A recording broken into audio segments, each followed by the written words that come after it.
संसार का सबसे बड़ा दान मार्गशीर्ष माह की 7वें दिन की महाकथा। इस कथा को अगर आप संपूर्ण सुन लेते हैं तो आपको मनोवांछित फल भी प्राप्त होता है और साथ ही साथ ये कथा किसी महान आत्मा तक ही पहुंचेगी। अब आप सचमुच महान आत्मा हो ये साबित करने के लिए आपको इस वीडियो को लाइक या फिर कमेंट में हरे कृष्णा ये सब नहीं भी किया तो भी चलेगा। बस इस कथा का संपूर्ण श्रवण कर लीजिए, क्योंकि मार्गशीर्ष माह में भगवान श्री कृष्ण के इस पाठ को सुनने मात्र से भगवान श्री कृष्ण आपसे अति प्रसन्न होकर आपको आपके हर एक पाप से मुक्ति दिलाते हैं। तो इस कथा का संपूर्ण श्रवण अवश्य कीजिएगा। महाभारत के युद्ध के मैदान कुरुक्षेत्र में जब पांडव और कौरव सेना आमने सामने खड़ी थी, तब अर्जुन असमंजस में थे। उन्हें समझ नहीं आ रहा था कि अपने ही रिश्तेदारों, गुरुजनों और मित्रों के साथ युद्ध करना सही भी है या नहीं। अर्जुन का मन भारी हो गया और उन्होंने अपने धनुष को नीचे रख दिया। तब भगवान श्री कृष्ण ने उन्हें जीवन का सबसे बड़ा सत्य समझाने के लिए भगवद गीता का उपदेश दिया।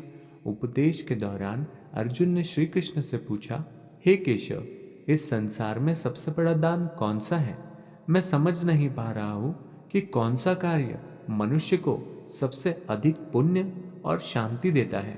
श्री कृष्ण मुस्कुराते और कहते, हे पार्थ, दान कोई प्रकार के नहीं होते, लेकिन जो ज्ञान का ध्यान करता है वो संसार का सबसे बड़ा दानी होता है। क्योंकि भोजन, वस्त्र और धन तो केवल शरीर की भूख और इच्छाओं को मिटाते हैं, लेकिन ज्ञान आत्मा को प्रकाशित करता है और व्यक्ति को अज्ञान के अंधकार से बाहर निकालता है। इस बात को समझने के लिए श्री कृष्ण ने अर्जुन को एक प्राचीन कथा सुनाई और बताया कि हजारों सालों बाद मार्गशीर्ष माह में जो भी व्यक्ति मेरे इस कथा का पृथ्वी लोक से श्रवण करेगा उसे मनोवांछित फल की प्राप्ति होगी। भगवान श्री कृष्ण अर्जुन से कहते हैं, बहुत समय पहले की बात है, हिमालय के पास एक आश्रम में महान ऋषि वशिष्ठ रहते थे। उनके पास हर रोज कई शिष्य आते थे जो उनसे वेदों, धर्म और जीवन के सत्य की शिक्षा प्राप्त करते थे। वशिष्ठ ऋषि का मानना था कि ज्ञान ही सबसे बड़ा धन है। एक बार एक निर्धन व्यक्ति उनके पास आया। वो बहुत ही दुखी था और कहने लगा, हे ऋषि, मेरे पास न धन है, न घर, न भोजन। मेरा जीवन अंधकारमय है। कृपया मेरी सहायता करें। वशिष्ठ ने उसे शांत किया और कहा, वत्स, मैं तुम्हें धन या वस्त्र नहीं दूंगा। मैं तुम्हें वो दान दूंगा जो तुम्हें जीवन भर समृद्धि देगा। मैं तुम्हें ज्ञान दूंगा। ऋषि ने उस व्यक्ति को वेदों का ज्ञान और जीवन का सत्य सिखाया।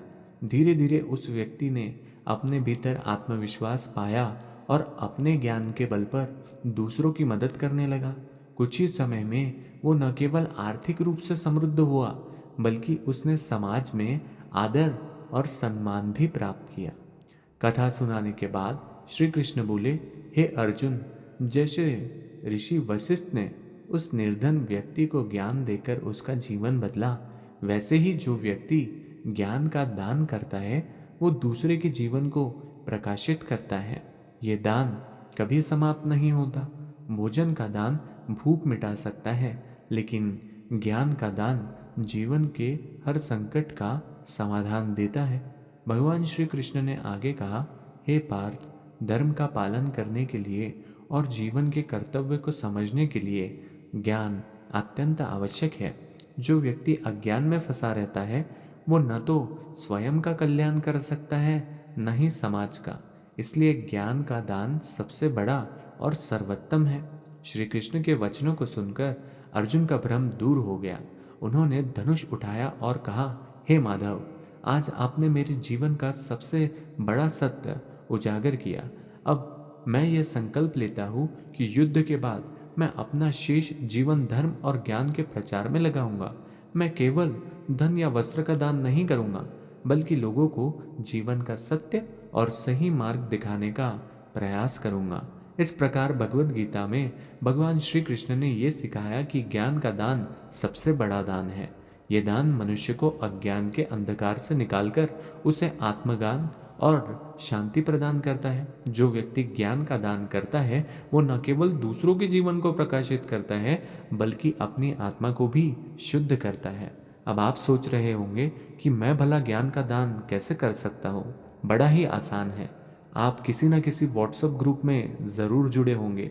उस ग्रुप में अगर आप इस कहानी को शेयर कर देते हैं तो हो सकता है कि आपके द्वारा भी ज्ञान का दान हो जाएगा, क्योंकि इस कथा में ज्ञान के प्रकाशन की ही बात की गई है।